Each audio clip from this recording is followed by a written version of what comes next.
What's up, guys? It is Far From Blake, and it is time to slash to the future. What's up, guys? Welcome to Far From Blake, and it is time to slash to the future.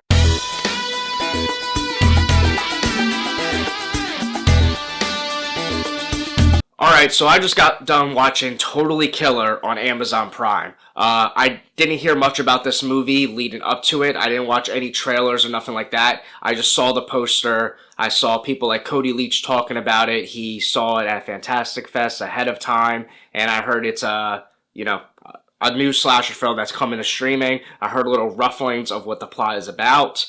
I will give you a heads up right now. This will be a non-spoiler-ish warning. So if you don't want any spoilers at all, you shouldn't be watching this video. I'm assuming anyone that comes across this video is because they've already watched it and now they're watching my video. But I'm still not going to reveal who the killer is and stuff like that. We're just going to talk about the basic essence of the plot. I will go into the plot a little bit, so if you haven't seen this movie, go watch it and then come back and watch this video. I'm not going to reveal any major reveals, but I will be talking about the plot. So if you don't want to hear anything to do with the plot, shouldn't be watching this. With that said, I loved this movie. This movie was a really good time. It was really fun. I love slasher films. This is a Back to the Future-esque slasher film. I'm a big fan of Back to the Future. It's one of the greatest movies ever made, and slasher films are like my top tier favorite subgenre in the horror industry. So that's just a match made in heaven for me. So not only is this movie a Back to the Future slasher film, it is kind of similar to a Happy Death Day and a Scream because it is also a whodunit film. The main character, Jamie, is set in modern time in 2023, and in her world and her town, there was a string of murders back in 1987, and they were called the Sweet 16 birthday murders. Basically, a group of teenagers were stabbed 16 times on their 16th birthday, I believe it was, and it haunted this town for, 35 years, and people dress up as the killer every year on Halloween and walk around town, and it's really affected people. And basically, the killer comes back, and Jamie, our main character, is compelled to go back in time.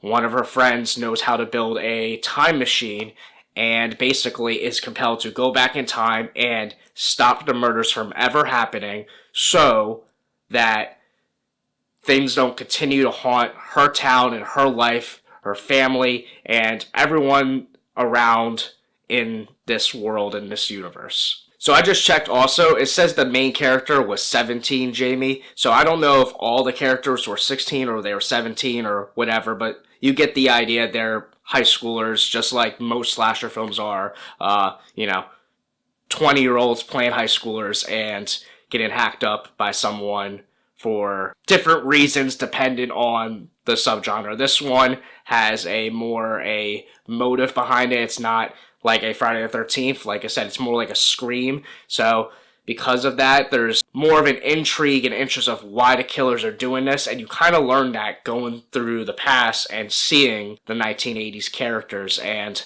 how Mean Girl-esque the original three girls who were killed in 1987 are. Final spoiler warning also as well, because I'm just going to say it. There's really no way to get around it. Jamie's trying to save her mom. Back in time, her mom is also a part of this clique of mean girls, and they're called the Mollies because they all worshipped Molly Ringwald, which was, a very popular actor in the 1980s. This movie is set in the 1980s. I love the 80s, that era.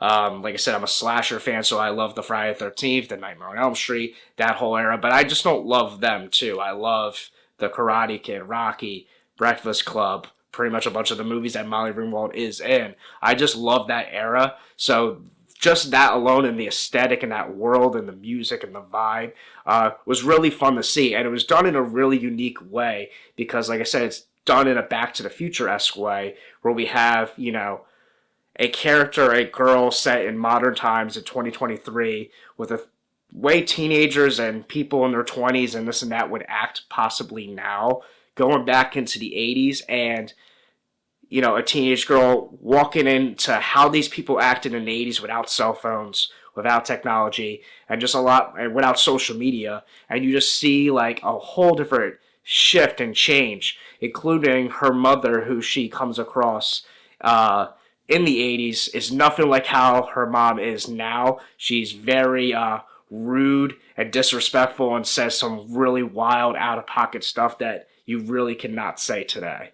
But yeah, I just found all these characters like super compelling and really interesting. Not just like the 2023 characters and then also the 80s characters. We spend the bulk of the movie in the 1980s, and I feel like they all play off each other really well. I think the main character, Jamie, she is a very compelling lead girl to follow throughout this movie. You sympathize with her, you root for her, and then you also feel like she's also entertaining and funny and witty for her time period, and plays off well with the 1980s, saying you can't be saying that or you can't be doing that. But then the 1980s people also put her in her place, and she, they have a good back and forth way, and both sides, you kind of see like the craziness on both sides and how like different the contrast of times. And I think that's something when you do a movie, like a Back to the Future S thing, that's what you have to do. You have to bring the character back into that time and be thrown at them like the obstacles of the world and how different it is, and poke fun at it. Both they poked fun perfectly at 2023, and they poked fun perfectly at 1987, and I had a good time with all of that. I thought the killer was really done well too. I think the mask, was pretty creepy for what it is. I think it was fun. Obviously it's not no Michael Myers or Jason Voorhees or nothing like that. I don't even think there's really a name for the killer. We'll have to see if they come up with one in the future. As of right now, I didn't notice if there was a name, just watching the movie. But it doesn't seem like there really is. It's just that, besides the Sweet 16 killer, it was still really well done. Because it really didn't matter, because the plot being Back to the Future S, this was a character and story-driven movie with, the elements of a slasher where people are getting sliced and diced and there's danger to be had. And, there was some shock value kills that really had me go, oh snap. Not because they were like so gruesome. It's not an overly top gory movie. Like I said, it's not Friday the 13th or something like that. It's pretty, to the basics slash kind of like Scream, but I would say less brutal than even that. But some of them do catch you off guard where you don't see them coming, and kind of, some pretty effective jump scares, and it's because of the plot and the story, because you're so invested in the story that the kills really just don't even matter. So when they do happen, I think they were effective in the story they were trying to tell. So obviously Jamie was a great character, played by Kiernan Shipka, if I'm saying her name right. I think she was a great lead, and I would definitely like to see more of her in not just horror films, but just lead roles in any sort of film, because I thought she did a great job, and I've never seen or heard of her before. The other big standout for me was Pam, the younger version of Pam, Jamie's mom, set in the 1980s, played by Olivia Holt. She was really funny, really, obnoxious in the beginning, but has a good character arc with her daughter as it moves along. I also think she's pretty gorgeous, so that doesn't hurt as well. I also thought it was funny, so far from Blake, that the main character's name was Blake, and I didn't pick up on that in the beginning. Not the main character, the dad. The dad's character, his name is Blake.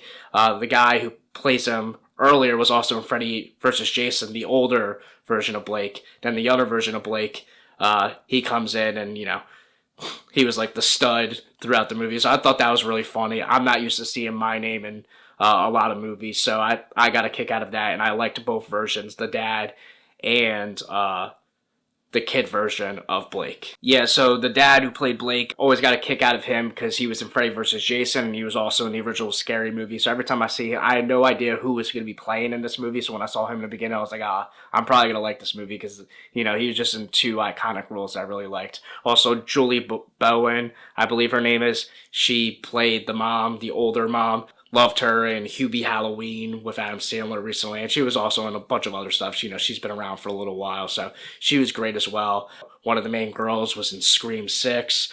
One of the main guys, the guy with the camera who's filming throughout the whole movie, He was in Jason X. So there was just a lot of like, like characters where I'm going, oh, I know them. I know that person. I know that person. So that's just always something that I think is fun in a movie, especially if it's characters you don't see all the time or you haven't seen in a while, or they're people from horror movies from back in the day, and now you're seeing them in a modern, slasher movie. So I had a good time with that as well. You also had Randall Pack from Ant-Man as playing the sheriff of this town in the 2023 version. This Back to the Future, there's the characters from the 20s and then the characters from the 80s. I'm jumping all over the place between them. The point is I liked a lot of the characters and the actors in them. He was a nice comedic timing sheriff. Actually, see, I'm messing all this up. He was in the 80s. His daughter was the sheriff in the 2023s. He was the 80s sheriff. Regardless, he was really funny and played really well for that time. Just like he was great and comedic in WandaVision and the Ant-Man movies. Alright, so that's pretty much it. I don't really have much more to say about this movie. Clearly, I'm just kind of jumping back and forth. But I just felt like this movie needed recognition because this movie did not make it to the theaters. It's just a streaming movie. And this is one of those movies that I feel like would have done well in theaters. Maybe it wouldn't have done well at the box office, but I just mean like if you went to go see it in theaters, it would have been enjoyable. I think I would have definitely had a big kick out of it. It's a movie that I would say is one of my favorite movies of the year. My rating for this movie, as of right now, maybe it's recency bias, but I give it a 4.5 out of 5. So yeah, I'm really high on it. And I think the lowest I'd probably drop it to is a 4 out of 5. I don't see it going any lower than that. I thought it was fun. I thought it was a great time. If you're telling me you're going to combine slasher films, 1980s, Back to the Future, Whodunit, Scream, Happy Death Day, you're getting a thumbs up to me as long as the execution is decent. And I felt like the execution was great on all levels. I really don't have much complaints for the most part. It was a good time. So yeah, that's it. That wraps it up. If you saw Totally Killer, what did you think about it? Did you like the Back to the Future-esque plot? Did you like the characters? Who was your favorite character in the movie? Comment down below what you thought of it. I thought, this would have been a great movie to have in theaters. Would you have liked to see this in theaters? Are you okay that it was an Amazon Prime movie? Just comment down below what you thought about it. If you want to see more of my videos, hit that like button, subscribe, comment down below, and, that's pretty much it. Now I'm just rambling. I'm out. Subscribe!